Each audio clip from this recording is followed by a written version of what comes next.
Bagong chika ni OG, sa hiwalayan issue nina Gerald at Julia, viral. Julia at Gerald hiwalay na nga ba? Ito ngayon ang katanungan ng mga maraming madla, kasabay rin ng paghihiwalay ng ilang mga celebrity couples. Ngayon nga ay umugong ang mga haka-hakang hiwalay na rin umano ang celebrity couple na sina Julia Barreto at Gerald Anderson. Ito'y matapos mapansin ng mapanuring madlang netizens, na hindi na nagpo-post ng mga larawan at videos na magkasama sina Julia at Gerald sa kanilang Instagram. Makikitang noong Marso pa ang huling post ni Julia kasama si Gerald nang magbakasyon sila sa Paris, France. Dumagsa naman ang mga katanungan ng mga madla hinggil sa tunay na estado ng relasyon nila ni Gerald, dahil sa makahulugang post ni Julia nitong Huwebes, December 14, sa nasabing post, nagpost si Julia ng isang black and white photo, kalakip ng caption na "Taking this moment", komento pa ng ilang madla. Hiwalay na ba kayo ni Gerald?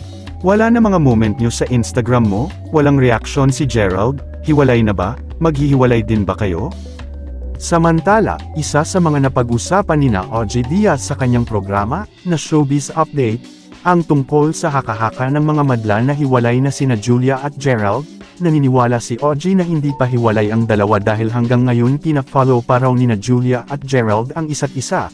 Iginiit din ni OG, na hindi porket hindi na nagpo-post sina Julia at Gerald ng magkasama, hindi ito sapat na nangangahulugan na hiwalay na sila. Pagpapatuloy pa ni OG, baka gusto lang nina Julia at Gerald na pangalagaan ang privacy ng kanilang relasyon.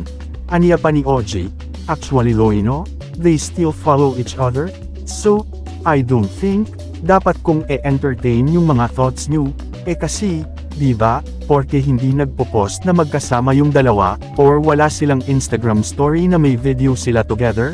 Ano ba yan paghihinalaan na wala na? Alam mo sa totoo lang, iba yung kay Kimsey saka kay Katniel, naririnig-rinig natin dito sa Gerald at Julia, wala akong naririnig. Ako, I'd like to believe na sila pa rin. Ako naniniwala na sila pa din, kayo lang talaga yung hindi naniniwala. Matatanda ang taong 2021 nang aminin nina Julia at Gerald ang kanilang relasyon.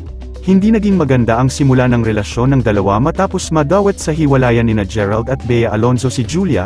Matatandaan kasing sinabi noon ni Bea na ginast siya ni Gerald o bigla na lang hindi kinausap at hindi ito nagparamdam, hanggang sa nalaman na nga lang ni Bea na hiwalay na pala sila para kay Gerald. Sa kainitan naman ito ng tambalan nina Julia at Gerald, sa pelikulang Between Maybes noong 2019.